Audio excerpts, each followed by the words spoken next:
dire. Mais par rapport à la question concernant donc le choix de M. Bédier, il faut comprendre qu'au début de la rébellion, en 2002, la question que le PDCI avait soulevée, c'était de savoir s'il fallait soutenir M. Gbagbo ou bien sauver la République. Le PDCI avait dans un premier temps soutenu M. Gbagbo. Mais tout ce qui préoccupait M. Gbagbo, c'était de tirer les marrons du feu parce qu'il y avait une situation à trois, deux en conflit. Naturellement, c'est le troisième larron qui pourrait avoir les bénéfices du conflit. M. Gbagbo, jusqu'à ce que M. Bédier adhère au RHDP, ça a été le PDC était son principal adversaire. Et quand M. Bédier a adhéré au RHDP, ce que M. Gbagbo a dit, M. Bédier vient de s'y tirer une balle dans le pied. Ça, je crois que c'était en 2005 que M. Gbagbo a dit ça. Donc, ce qui s'est passé après n'exclut pas la compréhension de ce qui s'est passé de 2002 jusqu'à l'adhésion de M. Bédier au RHDP. M. Gbagbo a bien dit, il vient de s'y tirer une balle dans le pied. Donc, les uns et les autres, ils ont chacun essayé de tirer les couvertures. Et en 2014, au moment de l'appel de Daoukro, M. Bédier a dit deux choses. C'était pour sauvegarder, consolider la paix. Parce que la Côte d'Ivoire était sortie d'une élection très délicate. Il ne fallait pas répéter le conflit en 2015. Mais personne ne savait à qui il avait affaire. Alors que l'autre, il avait plusieurs tours dans son sac. Et la preuve, même ceux qui l'ont conduit au pouvoir, d'abord en tordant le bras de M. Gbagbo pour signer l'accord, accepter l'accord de Pretoria, tout cela, il les a dribblés. Donc la question aujourd'hui, on va aller y revenir, ça dépend des sensibilités, mais il ne faut surtout pas oublier 2002, 2004, 2005. Il ne faut pas oublier non plus qu'à un moment, un certain Vincent Kakou a dit détenir des chèques de M. Bédier qui aurait financé la rébellion. Et la rébellion à l'ouest, Mpigo, c'était Nguessan Sinclair qui faisait partie de ceux qui avaient renversé M. Bédier en 1999. Nguessan Sinclair est embaoulé. Ils ont essayé de dire que c'était le neveu de la femme de M. Bédier qui est Agni. Donc il y avait beaucoup de choses. Et bon, c'est un passage. Beaucoup de ramifications en fait. Beaucoup de ramifications, mais beaucoup de choses qui ont été fabriquées dans les antichambres. Oui, parce que l'essentiel pour le FPI en réalité, c'était que M. Bédier ne récupère pas les marrons du feu. Et en menant ce combat-là, sur cette période-là, c'est certainement ce qui a favorisé l'alliance entre M. Bédier et M. Ouattara. Sinon, Marcoussi, c'est le PDCI qui a penché du côté de M. Gbagbo. Marcoussi, c'était en réalité un coup d'État qui devait avoir lieu. C'est M. Bédier qui a refusé de basculer du côté de la rébellion. Et donc, M. Gbagbo a pu sauver quelques marrons parce que le PDCI n'a pas basculé de l'autre côté. Mais pendant tout ce temps, du côté de M. Gbagbo, la préoccupation, c'était d'éviter que M. Bédier ne tire les marrons du feu, étant donné que c'était lui qui n'était pas en conflit. Donc, une situation à trois. Donc, maintenant, le troisième larron? Oui, le troisième larron, on se préoccupait plus du troisième larron. Et finalement, le troisième larron a rejoint l'autre parti pour créer le RHDP. Oui. D'accord, merci. Alors, aujourd'hui, on parle de nominations au sein du PDCI. Est-ce que vous pensez qu'on peut craindre une implosion au niveau du PDCI à la veille des élections de 2025? Vous savez, un parti politique, en Côte d'Ivoire par exemple, il y a le créateur qui fait ce qu'il veut. Mais lorsqu'on est héritier d'une structure, on a toujours des conflits internes. M. Bédier a hérité du PDCI après le président Oufoué. Il a dû combattre, lutter contre Akoto Yao. Il a dû lutter contre d'autres personnes Fologo, à un moment, qui ont pensé qu'ils étaient les vrais héritiers. Aujourd'hui, Thiam arrive, forcément, il y a des gens qui sont tapés dans l'ombre, parce que, bon, moi, ce que j'ai appris, c'est que M. Thierry Tano, par exemple, était le favori de M. Bédier pour 2025. Et son beau-frère, Guillaume, avait aussi des ambitions. Donc, voici une situation qui leur échappe, parce que 96% des délégués votent pour un autre qui a le potentiel. On peut ne pas être d'accord sur sa méthode, mais on peut apprécier la façon avec laquelle il et la façon avec laquelle il tient le parti. Jusqu'à l'élection de 2025, il va tenir le parti parce que tout le monde sait qu'il est le seul qui a le profil, qui a le potentiel pour s'opposer au RDR-HDP. Parce que pour moi, bon, oui, c'est le RDR-HDP. Et ça a commencé par la convention le 16 décembre qui a été annulée. C'est Thiam qui a fixé la date du 22. Il a fixé la date du 22, peut-être dès le 18 ou le 19. Personne au sein de la direction du PDCI ne pensait que c'était tenable. Et même le maire de Yamoussoukro, il a voulu proposer une date. C'est là qu'on a dit que Thiam s'était énervé pour lui dire que ça aura lieu le 22. Et c'est le 20, je crois, que la justice est levée. Parce que dès le 16, M. Ouattara a vu son téléphone, les messages qui arrivaient, les appels, il a vu qu'il ne pouvait pas tenir. Et vous avez vu que depuis cette date, bon, le RDR on a pu faire ce qu'il voulait. On ne dérange plus le PDCI. Non, ils ne peuvent plus. Ils ne peuvent plus. Ils ne l'ont pas fait. Donc, est-ce qu'un autre aurait pu tenir le PDCI face? Ce n'est pas le fait de tenir de façon interne, mais c'est la carapace que tu peux offrir face aux agissements du RDR. Et il n'y a que Thiam dans l'état actuel qui peut le faire. Il peut avoir des tiraillements. M. Billon a fait part de ses intentions, mais c'est une convention. Et s'il n'a pas l'étiquette PDCI, on sait que, par exemple, en 2010, il y avait Nyame Konon, il y avait KKS, qui est originaire de Toumoudi, qui est candidat aussi. Mais l'essentiel de l'électorat du PDCI s'est rangé derrière M. Bédier. Et le premier test pour M. Thiam, c'était les funérailles de M. Bédier. Oh oui, il les a bien réussi d'ailleurs. Il les a bien réussi. Donc déjà, il a consolidé son emprise sur le PDCI, sur les militants et sur l'essentiel des électeurs. Tout ce qui va se passer, tout ce qui se passe aujourd'hui, c'est du pain béni pour lui, parce que ces mesures-là, que les autres n'auraient pas pu contrecarrer, ne font que lui profiter. Parce que forcément, il devient le recours. Il devient le recours. Et les tiraillements vont avoir lieu, c'est la façon de les gérer. Et déjà, c'est un bon manager. Il va trouver la façon de gérer la situation. Mais personne ne peut oser aller à l'affrontement ou bien à la convention. Bon, on peut le dire déjà. Bon, les militants vont choisir donc celui qui est capable de les porter vers les amener à la présidence. Parce que quand on voit son thème oui. Est-ce que vous ne pensez pas que M. Tidiane Thiam sera un autre Ouattara entre les mains de la communauté internationale? Parce que nous savons tous déjà que M. Tidiane Thiam est le choix de la communauté internationale. Ce n'est pas caché. Est-ce que demain, il ne deviendra pas un autre Ouattara entre les mains de ceux-là? Vous savez, j'ai déjà discuté avec certains du PDCI sur la question. J'ai dit que c'est un thème que le PDCI tarde à dégonfler. Parce que M. Ouattara a été Premier ministre de 1990 à 1993. Il avait tous les leviers du pouvoir. Il est parti, il a laissé l'État dans un état de... Non, Il y avait des arriérés de paiement.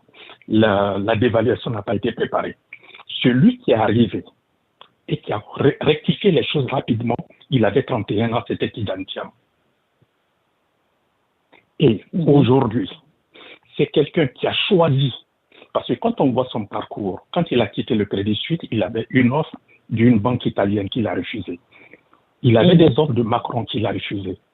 Mais certainement que la façon dont il est parti du Crédit Suisse lui a fait découvrir qu'en fait, il doit retourner chez lui. C'est un choix qu'il a fait. Et on a eu M. Ouattara. C'était Ado Solution. Thiam est venu, ce n'est pas Thiam Solution. C'est un programme du PDCI que lui, il va mener. Donc déjà, ce n'est pas lui qui a les mains libres, mais il vient se mettre au milieu des gens. Et il a dit, il va avoir des discussions. Et pour des orientations. Et lui ne peut donner que des orientations. Maintenant, prétendre qu'il va être le pion des choses, vous voyez, l'Afrique de l'Ouest se trouve à un carrefour. Les Européens, les Occidentaux eux-mêmes le savent. Ce qui va se passer en Côte d'Ivoire va décider de l'avenir de leur influence en Afrique. En Afrique de l'Ouest, oui. En Afrique de l'Ouest. En Afrique, oui. En Afrique de l'Ouest, et puis même en Afrique. Ce qui a manqué, on l'a vu d'abord au Sénégal. Certainement que Macky Sall a voulu s'imposer, mais on a dû lui dire que c'est mieux de laisser la situation plutôt que de vouloir s'imposer. Si Thiam vient, on voit déjà dans son programme, on voit déjà dans ses orientations, on voit déjà dans ce qu'il a fait au Bulnet, lorsqu'il a cité les Français, au point où un diplomate français lui a demandé s'il était anti-français. Anti-français, oui, exactement. Oui. Bon, il va venir, il n'y a pas de solution autre que le fait de bien mener les affaires publiques. Et aujourd'hui, on va dire qu'il y a la France-Afrique, mais regardez en réalité ce qui se passe en Côte d'Ivoire aujourd'hui avec M. Ouattara. La France est toujours la première puissance, mais la France a reculé parce que les investissements qui sont arrivés ont été plutôt le fait d'autres pays. Le Maroc, par exemple, en 2018, c'était le premier investisseur en Côte d'Ivoire. C'est le Maroc qui fait la corniche. Les armes sont achetées au Tadjikistan. Il y a eu une ouverture à la Chine. Donc, cette idée c'est un cliché qui a besoin d'être réactualisé. Et pour ceux qui tiennent ce discours, il faut leur dire que, surtout M. Gbagbo, pour conserver le pouvoir, il a fait plus de concessions à la France, Total, Bouygues, comme on appelle, oui, tout ce qui est électricité, l'eau, le port. Oui, la vérité, c'est ça. M. Ouattara a fait moins de concessions à la France que M. Gbagbo. Alors, ça, c'est un cliché-là. Oui, mais M. Gbagbo était sur une chaise très chaude. Hein?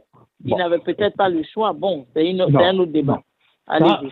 On revient à ce que le président. Est-ce qu'il fallait sauver M. Gbagbo ou bien il fallait sauver la République? À un moment, est-ce que c'est toi, la République, c'est toi? Non. Non. Alors, il rien, et qui est dans son pays et qui veut restaurer à sa Côte d'Ivoire sa dignité d'antan. Donc, à ce niveau-là, voilà, à ce niveau, il a un grand avantage. Voilà. Yeah. Alors, M. Dunga, bonsoir.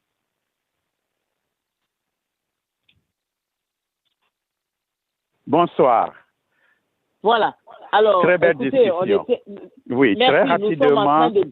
Oui, je voudrais remercier le frère Ncho. Merci beaucoup. C'est un sachant. Et je vais appuyer deux choses et revenir sur ce que le commandant Jacques a dit. Les gens disent que oui, Thiam, bon, je mets ça au deuxième point. Monsieur Ncho a dit que Gbagbo, pour conserver le pouvoir, il a cédé tout à la France et que Draman Ouattara a donné moins à la France que Laurent Gbagbo. Laurent Gbagbo l'a fait non pas seulement dans le cadre de conservation du pouvoir, c'est dans le cadre de retrouver la paix. Et Mahamadou Koulibaly, président de l'Assemblée nationale, a expliqué ce cas-là. Il a dit que à chaque discussion, les Français faisaient pression sur Gbagbo. Écoute, si tu nous donnes ça, il se pourrait que la guerre finisse. Ça, c'est Madou Coulibaly qui dit ça. Je le cite exactement comme l'a dit. C'est dans ce cadre-là que Gbagbo a donné tout à la France. Mais quand même avec des légères améliorations. C'est-à-dire, si c'était 10%, 8%, il a obtenu au moins 12% pour la Côte d'Ivoire. Donc, il y a une petite amélioration quand même. Donc, lorsque Dramane Ouattara vient, Gbagbo a déjà tout donné à la France. Ce qui restait à faire pour la France, c'était de consolider leur position et de protéger leurs entreprises que Gbagbo leur a données. C'est pour cela qu'avec Dramane Ouattara, ils vont renégocier les accords militaires entre la Côte d'Ivoire et la France. Est-ce que vous vous souvenez de ça? Ils vont renégocier et Dramane Ouattara va céder même le territoire de 43e Bima à la France. 43e Bima, c'est désormais un territoire français. Français en Côte d'Ivoire. Quelle abomination. OK. Donc, puisque j'avais tout, il fallait maintenant qu'il y ait militairement une force pour protéger les acquis de la France. Et c'est ce que Dramane Ouattara a fait. Deuxièmement, Monsieur Tidiane Thiam, le frère Ncho a dit une chose très importante, c'est-à-dire quand le premier congrès du PDCI a été rejeté, le deuxième congrès, les gens n'étaient pas sûrs que ce congrès allait avoir lieu. Et Tidiane a dit que nous allons faire le congrès le 22. Et ça, je vous dis en connaissance de cause. Tout le monde était perplexe. Au PDCI, personne ne pensait que c'était possible. Mais il a maintenu, il dit, on fera le congrès le 22 décembre. C'est 22 décembre, non? Si ma mémoire est juste. Alors, qu'est-ce que M. Thiam a fait? M. Thiam, ses fonctions qu'il a occupées en Europe, ces fonctions lui ont donné l'occasion de nouer de grandes relations. De grandes relations. How you doing, Mr. Perry? OK. De grandes relations individuelles. Donc, lorsque les gens n'étaient pas sûrs que la date donnée par M. Thiam soit possible, M. Thiam a appelé directement Boris Johnson. Il lui a dit, voici, nous voulons faire notre congrès. Dramane Ouattara nous empêche de faire notre congrès. Vous connaissez Boris Johnson? Ça, ce sont les secrets derrière les postes. Oui, oui. Mais ce sont des secrets vrais. Vous savez que Johnson... Mais faites attention pour ne pas perdre votre poste parce qu'on aura besoin de vos informations en 2020. Non. Thiam, M. Dramane Ouattara, c'est la même communauté qui est derrière eux. Je ne dis pas non. Mais M. Thiam, il a des relations personnelles. Et je vais vous avouer ici que la France ne veut pas de la candidature de Thiam. Parce que Thiam est, comme vous l'avez dit, Thiam a un héritage. La France ne peut pas faire du chantage avec Thiam. Ce n'est pas possible. La France fait le chantage sur les gens sur lesquels la France détient des choses sales. M. Thiam est riche depuis sa naissance. M. Thiam est milliardaire par rapport aux richesses de son grand-père. La France ne peut pas faire pression sur Thiam. Et Thiam a été élevé dans la cour de M. Houphouët-Boigny. Et Thiam connaît les ambitions de son grand-père pour la Côte d'Ivoire et l'amour de son grand-père pour la Côte d'Ivoire. Et après Houphouët, Thiam a travaillé avec Bédié côte à côte. Et puis d'ailleurs, même avant que Thiam ne soit ministre, il était très lié à Bédié. Nous avons des photos qui montrent que Thiam, en tant que jeune, était constamment avec Konan Bédié. Et Thiam a appris auprès de Konan Bédié l'amour que Konan Bédié a pour la Côte d'Ivoire. Et ce que Bredomou a dit en disant que Thiam, Bédié, son vœu, c'était de ramener le PDCI au pouvoir, mais c'est cette même chanson-là que Thiam chante actuellement. C'est la même chanson, ramener le PDCI au pouvoir. Donc, comme, comment s'appelle, M. Daman l'a dit, ces jeunes de maintenant, là, ces jeunes comme nous avons, comme Thiam, Thiam ne peut pas vendre la Côte d'Ivoire à la France. Et la France sait pertinemment que si jamais Thiam est au pouvoir en Côte d'Ivoire, ce ne sera plus les mêmes choses. Ça, je vous le dis. Ce n'est pas une affaire de dire que oui, ils sont dans les mêmes céréales, ils sont sortis du même moule. Thiam va vendre la Côte d'Ivoire, ça, ce n'est pas possible. Ce que Thiam va faire, c'est ce que M. Daman... C'est ce que M. Daman a bien expliqué. Monsieur, de vendre la Côte d'Ivoire, mais on va le traiter comme on est en train de traiter M. Ouattara. Il ne le fera pas. On va le ramener au... Non, écoutez, vous connaissez les Ivoiriens, on va sortir tous les dossiers sénégalais. Non, bon, ça c'est pas ça qui est le plus important, mais je vous dis que M. Thiam va prioriser, comment s'appelle, la Côte d'Ivoire par rapport aux intérêts de la France. Et voici pourquoi c'est ce que nous espérons. La France ne veut pas de Thiam. Macron ne veut pas de Thiam. Ça, je vous le dis clairement. On ne veut pas parce qu'il a fait ses études en France. On dit la nationalité française, tout simplement parce que son père était français. Mais ce monsieur, il a la Côte d'Ivoire dans sa peau et dans sa chair, dans son esprit. D'ailleurs, il n'est pas allé en France en tant que Français, il allait en France en tant qu'Ivoirien. Qui a été tant qu'Ivoirien pour aller étudier. Et quand il a fini, les Français l'ont laissé. Il est venu en Côte d'Ivoire et il travaillait pour une firme américaine, s'il vous plaît. Il travaillait pour une firme américaine. D'accord. Avant de venir de travailler. Et il a travaillé avec, comment ça s'appelle, Awa Domelo, au BNTP. Ils étaient tous là-bas. Donc, ces personnes-là, ce n'est pas pour venir porter le flambeau ou aller avec épée contre l'Occident, mais c'est de pouvoir discuter face à face avec des arguments solides pour privilégier nos intérêts. Donc, M. Thiam ne sera pas un vendu comme Draman Ouattara, parce que Draman Ouattara d'abord a été imposé à la Côte d'Ivoire par la communauté maudite internationale. La raison pourquoi Draman Ouattara même l'a dit, il ne doit rien à quelle personne si ce n'est pas la France, parce que c'est la France qui l'a mis au pouvoir. Mais M. Thiam, ce sera différent. C'est le peuple ivoirien qui va se lever pour aller voter Thiam.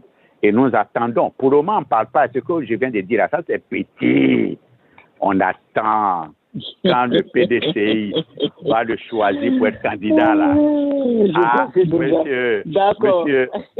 Monsieur Jacques Roger a préparé votre studio parce que là, ce sera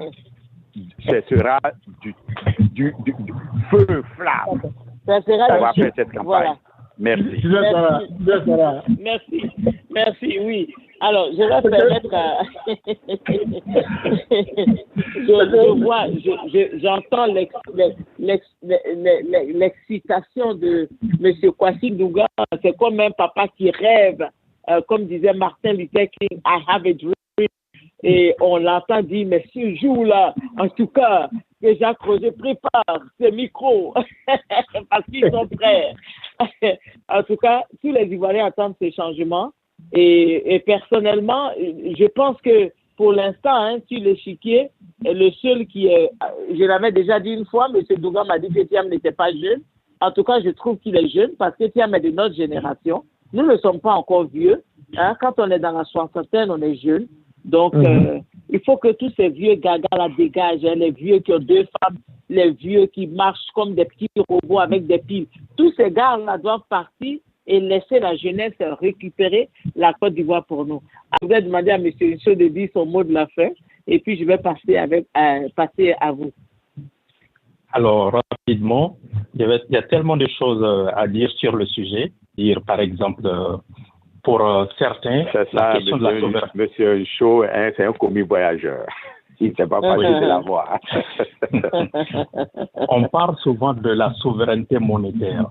Mais le problème, c'est qu'on a plus de 30 000 milliards de dettes. Une souveraineté monétaire, ça veut dire qu'on déséquilibre la structure de la dette. Par exemple, toute la dette qui est en dollars ou en euros, on risque de perdre beaucoup. D'augmenter cette partie-là par rapport à la dévaluation ou bien aux fluctuations. Okay. Donc, M. Paty, apprêtez-vous. 67% de la dette, c'est en devises étrangères. Si on sort du CFA, bon, déjà, il faut s'attendre à avoir cette proportion-là augmentée. Et d'autre part, on ne peut pas parler de souveraineté monétaire. Qu'est-ce que ça veut dire de façon très... break it down, please, pour nos auditeurs sur le franc CFA. Voilà. Oui. Pour l'instant, il y a une parité entre le CFA qui est arrimé, qui est dans les porte-bagages de l'euro. Donc, tout ce qu'on emprunte, c'est garanti par la parité de l'euro par rapport au dollar, par exemple, ou bien par rapport à la monnaie chinoise. Alors, une sortie du CFA, certainement qu'on va être en décote par rapport au taux actuel. Ça veut dire que tout ce qui est en devise va augmenter. Le problème de l'Afrique, c'est que la monnaie, c'est un outil d'échange. Les pays africains doivent se mettre ensemble pour sortir ou bien avoir l'écho. Donc, ce n'est pas la souveraineté, c'est quand on aura une monnaie qu'on pourra utiliser au Ghana, au Sénégal, la même monnaie. Alors, le discours individualiste, il ne vaut rien. C'est surtout pour la fierté. Mais quand on est chef d'État, on doit prendre des décisions qui marchent. Et Thiam a dit qu'il était pour des solutions qui marchent. Je ne pense pas qu'il veuille sortir dans l'état actuel des choses du CFA parce que le poids de la dette sera tellement que les ressources risquent de ne pas suffire. Et si on a notre monnaie, ça va limiter nos échanges. Il faut renforcer la coopération ouest-africaine pour faire avancer l'éco, de façon à ce que tous les pays de la zone CFA et les pays comme le Ghana, le Nigeria, puissent commercer ensemble. Voici on règle deux problèmes à la fois, la souveraineté et puis on étend notre échange, notre marché. Parce que les problèmes des pays comme le Ghana, les Ghanéens, quand ils viennent en Côte d'Ivoire ou bien au Burkina, ils sont obligés d'utiliser la monnaie. Le CFA ou dans les autres pays, ils sont enclavés. C'est ça le vrai problème. Oui. Donc, il ne faut pas manger le réchaud avec gros cœur. Nous sommes dans une situation, c'est quelqu'un qui a réussi dans la finance, dans l'assurance, il a réussi dans la banque. Bon. Quelles sont les étapes qu'il met en place pour nous permettre de sortir de cela et retrouver un marché? Le problème du CFA, ou bien la réalité du CFA, c'est que ça nous ouvre sur le monde. Bon. Donc, si je vous comprends bien, vous êtes en train de nous dire que si M. Thiam prend le pouvoir, il va falloir ne pas se stresser en regardant les pays de l'AES, mais continuer dans le CFA. C'est ça que vous êtes en train de dire? Ce n'est ni l'un ni l'autre. C'est, par exemple, retrouver le dynamisme qui a été brisé vis-à-vis de l'éco. L'éco devait être fonctionnel maintenant. Et tous les pays de l'Afrique de l'Ouest doivent être un marché commun. C'est comme ça que les pays européens ont avancé, avec des dynamismes différents, l'Allemagne étant la locomotive. Donc, si on retrouve un marché beaucoup plus vaste, on pourra commercer de façon interne et songer plus tard à lever les barrières entre les pays. Et favoriser un marché commun. Et ce marché commun-là, ça va avec une monnaie autre que le CFA. Et quand on a un marché de plus de 300 ou 400 millions d'habitants, c'est beaucoup mieux que d'avoir quelques pays individualisés qui peuvent donc se livrer à la consommation de luxe pour une minorité, c'est-à-dire les dirigeants. Et le problème du CFA, c'est aussi lorsqu'on entend M. Ouattara parler d'autosuffisant en termes d'importation, c'est parce que le CFA est surévalué et le CFA peut permettre d'acheter des produits à l'étranger au lieu de songer à produire de façon locale. Donc voici la facilité qui fait qu'on a des balances commerciales qui sont déséquilibrées.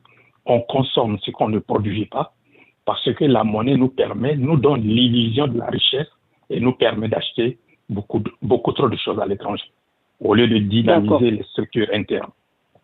D'accord. Donc ça, c'est moi, je pense que vous devez rentrer en Côte d'Ivoire pour aider M. Ouattara parce que vous avez une vue économique un peu plus ouverte. Arrêtez de voyager partout. L'économie, c'est une question de vision. Et moi, je le dis toujours, M. Ouattara fait de la Côte d'Ivoire un comptoir néocolonial. On a connu la période des colonies. Les Européens sont venus nous prendre de force. Ils ont occupé nos pays de force. Aujourd'hui, nous mettons en place des structures pour attirer les autres, alors que ces mêmes structures-là ne sont pas étendues, ne sont pas accordées aux locaux. Oui. Donc, du coup, on est occupé et au fur et à mesure, eux, ils vont nous fournir tellement de choses que nous-mêmes, on pourrait faire.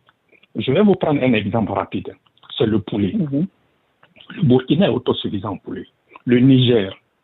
En Côte d'Ivoire, le problème du poulet, c'est le coût des aliments. Et surtout, le fait qu'on peut importer du poulet de l'Union européenne qui a un prix trop bas, qui est en concurrence avec nos producteurs locaux. En 2009 déjà, il y avait Jean-Marie Aka, qui est l'une des plus grosses fortunes de la Côte d'Ivoire. Il avait donné des chiffres. Lorsqu'on a décidé de taxer le poulet d'importation, ça a permis de doubler la production locale. Aujourd'hui, M. Ouattara a fait venir des Israéliens à Toumoudi, à quelques kilomètres de Toumoudi. Ils vont produire 200 000 têtes de poulet par mois, par cycle en tout cas, avec des avantages qu'on va accorder aux autres. Alors qu'en Côte d'Ivoire, il y a des producteurs individuels. Par exemple, le plus gros producteur il y a par exemple la Côte d'Ivoire, il y a Ali Ouattara à Nibilekro. On aurait pu leur accorder les mêmes avantages pour leur dire que dans tel domaine, on vous accorde des exonérations de TVA sur les importations de... Oui, pour produire 200 000 tonnes, on aurait pu trouver 10 personnes en Côte d'Ivoire à qui on accorde cela de façon individuelle et ces personnes auraient produit et l'argent serait resté en Côte d'Ivoire. Mais comme il n'a pas la même vision qui consiste à faire des Ivoiriens des gens qui arrivent à être autosuffisants, à se prendre en charge, la solution qui est rapide. C'est par exemple faire venir des entreprises étrangères pour venir avec des avantages. L'autre problème, c'est le coût des aliments. Il y a des gens, des gros producteurs qui font des aliments. Il y a une firme qui est très connue, c'est Goodige, qui vient de créer une usine à 10 milliards dans la zone industrielle de Yopougon. 10 milliards, c'est ce que certains, dans son gouvernement, détournent en une année ou bien quelques mois. Non, enfin, 10 milliards, c'est 10 jours de France pour le ministre Touré Mamadou. Oui. Donc, comment est-ce qu'on peut avoir besoin de faire venir une firme étrangère, lui accorder toutes ces facilités, alors que les gros producteurs locaux, on aurait pu leur donner cette avance-là ou bien leur faire les mêmes facilités pour produire. Donc, c'est ça la différence. La vision néocoloniale qui va tirer, on va avoir des taux de croissance, mais la population qui reste pauvre. Très pauvre. Oui. Très, très pauvre. Voilà. Merci, monsieur. C'est une question de choix. C'est une question de choix. Et on le voit. Bon, M. Ouattara aujourd'hui est rattrapé parce que le principal problème de nos pays aujourd'hui, ce n'est même pas la France-Afrique, c'est le niveau de corruption qui est atteint aujourd'hui en Côte d'Ivoire. Oui. Donc, si on ne peut pas, M. Ouattara, en tant que Premier ministre, il avait lutté contre la corruption par les dirigeants du PDCI. Mais en tant que président, c'est le triomphe. Ça, il n'était pas de son parti, donc, mais aujourd'hui, les membres de son parti peuvent détourner. Et ça, c'est ça le vrai problème. Tout l'argent peut rentrer, mais ça va ressortir. Parce que cet argent qui est détourné, bon, les gens prendront toujours la précaution de faire sortir une partie. D'accord. Merci, M. Chou.